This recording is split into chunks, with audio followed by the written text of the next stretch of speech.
Hey guys, so in today's video, I'm going to be teaching you a super simple Forex trading strategy that I have used to generate an average of 8% near enough every single month.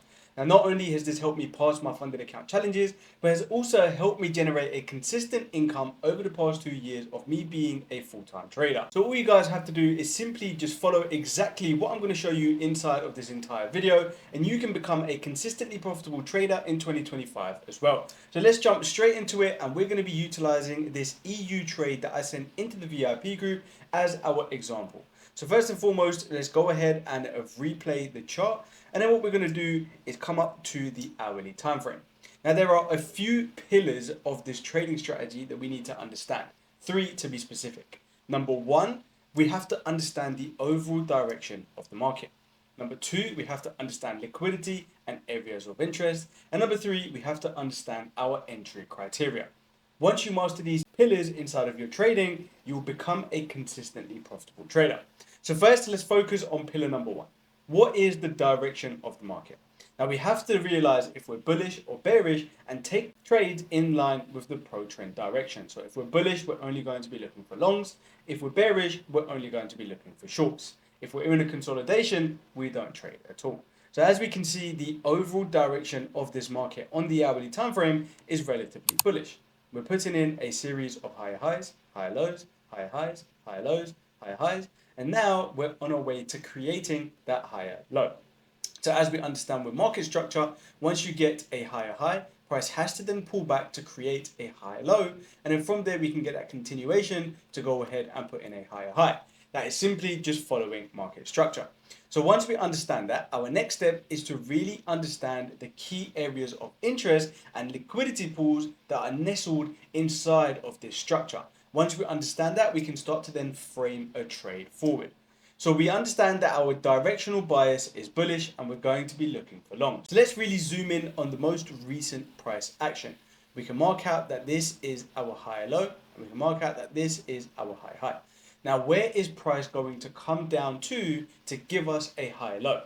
Now, for that, we can identify that there are multiple areas of interest within this leg up. Well, number 1, we've got this nice fair value gap right here. And then we've also got this nice order block nestled just below it. Now, an order block for me has 3 criteria. If it doesn't meet these criteria, it is not a valid order block. Now, this order block meets those 3 criteria. If you're inside the VIP group, you will know exactly what I'm talking about. If you're not, click that link down in the description if you want to learn exactly what order blocks, fair value gaps, multi-time frame structure, what all of these things mean if you are unsure. But we've got an order block and we've got a fair value gap. Now, if we also take our fib tool, we can go from the low to the high. And we can see that both of these areas of interest fall below the 50% line, which means we are inside of the discount range and we're not in the premium range. Again, if this is something you don't understand, click that link down in the description. So we've got our 2 areas of interest. So now we need to identify where is our liquidity. So for that, we come down to our execution time frame, and that is going to be the 5-minute. Now, once we come down to the 5-minute, you can see that my liquidity has already been plotted, and that is in the form of the Asian session range. We can see right here, we've got the Asia session range low, and right here, we've got the Asia session range high. Generally speaking, overnight, the Asia session builds up and consolidates, and then when London opens, it likes to go and take out this liquidity, which is built up during the Asian session, and then reverse from there. Now, on the flip side, it can go up, take out the liquidity, and then drop from there. However, we are trying to frame an overall trade, and we understand that our directional bias is bullish. So what we want price to do is come, take out the Asia range low, tap into our area of interest, which we've identified, such as this fair value gap and this order block, then give us the 3rd pillar of our strategy, which is going to be our entry confirmation. If we see that, we can then execute a position. So we've got pillar 1 identified. We're bullish, we're going to be looking for longs. We've got pillar 2 identified. We've marked out our fair value gap, our order block, and our pools of liquidity. Now we move on to the last and final pillar, which is going to be our entry criteria. So if we play price on, we can see that eventually we do get a sweep of the Asian session range low. Exactly right there. Now, as soon as we sweep that low, that's not enough for us to execute a position. There's going to be a lot of people that are going to be trying to enter a position right here after we've swept that low, thinking that it's just going to magically start going to the upside. But there is no catalyst yet that is telling price to go to the upside. Price needs some form of higher time frame area of interest for which it can enter, and then it can go higher from there. Now, if you guys don't understand what a fair value gap is, a fair value gap is simply inefficiency in price. That means that during this leg up where we had candle number one, candle number two, and candle number three, during these three expansion phases, all that was offered was bullish price action. Only buys were offered. There was no sells offered, and for every buy there has to be a sell. For every sell there has to be a buy. If there isn't that yin and yang, if there isn't that equilibrium in the market, you get an inefficiency where only buys were offered, no sells were offered. This leaves a gap in the market. Price, generally speaking, likes to be in equilibrium. Therefore, it will make its way down to close out this fair value gap, and then from there, it will go higher. Also, that is our anticipation. So we understand that we are overall bullish, and we've got our nice higher time frame area of interest in line with the overall trend direction. So now that we've gone ahead and swept the Asia low on the 5-minute time frame, we have also taken liquidity. So now everything seems to be falling in place. All we need to wait for is for price to give us a entry confirmation after entering one of our areas of interest.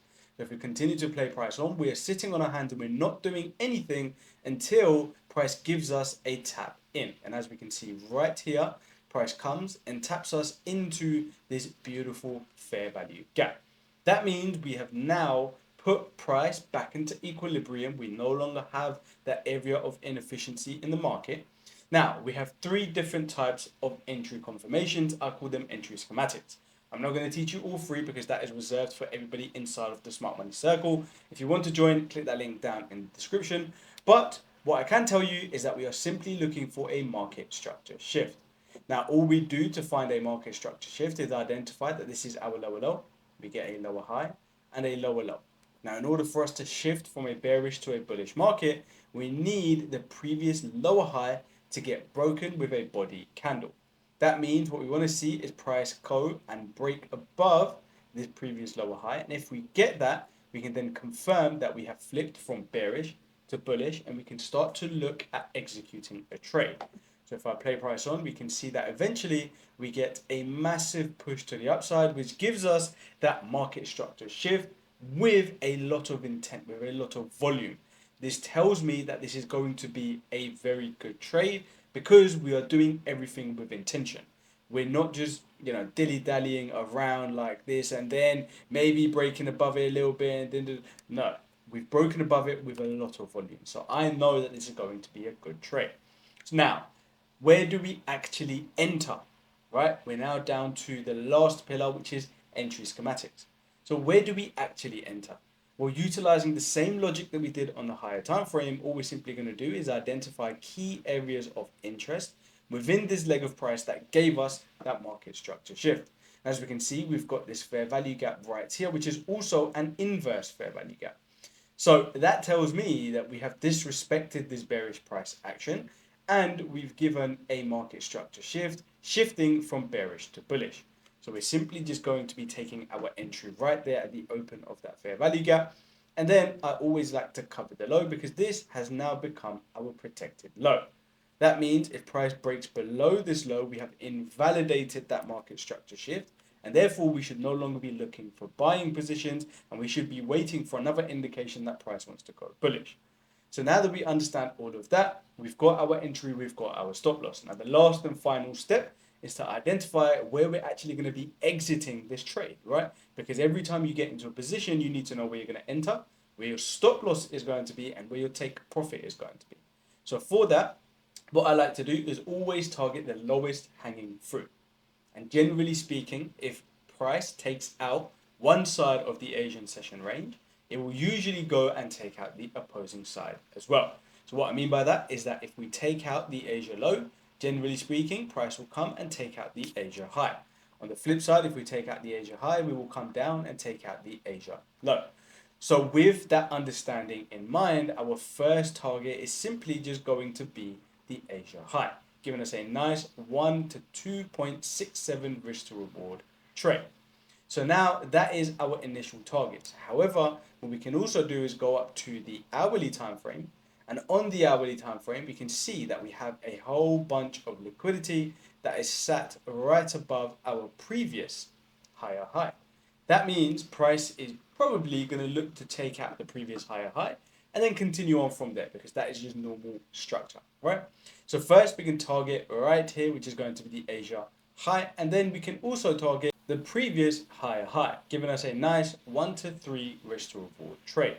So now if we come back to the 5-minute time frame, we can now go ahead and actually play price on to see if we actually get tapped in.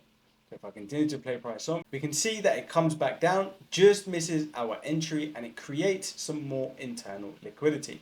From there, it gives us a breaker structure to the upside. And then if I continue to play price on, we eventually come down, get tapped in right there with literally zero drawdown.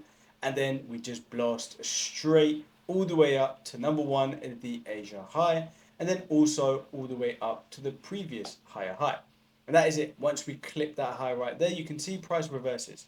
And this is why it is very key that you understand not only your entry and your stop loss, but also your exits as well, because you have to understand where you're going to get out of the market and also your stop loss as well. If you don't, then there can be times when price may go very close to your take profit, reverse and take you out of break even. So you have to understand the key areas of market, such as areas of liquidity, so that you're not caught off guard. But having said all of that, this was a absolutely beautiful trade, and I actually sent this trade inside of the VIP group as well. So I'm just going to put that right above my head right there. So I sent the entry as a limit with all of the numbers that you need in order to enter. And you can see that we also hit our take profit as well. So if you guys are interested in becoming part of the VIP group, then again, click that link down in the description. But that is pretty much going to wrap it up for this video. If you guys did enjoy this and maybe get some knowledge or some help in your own current trading at the moment, then don't forget to leave a like, comment, and subscribe. But on that note, I'll catch you guys in the next video.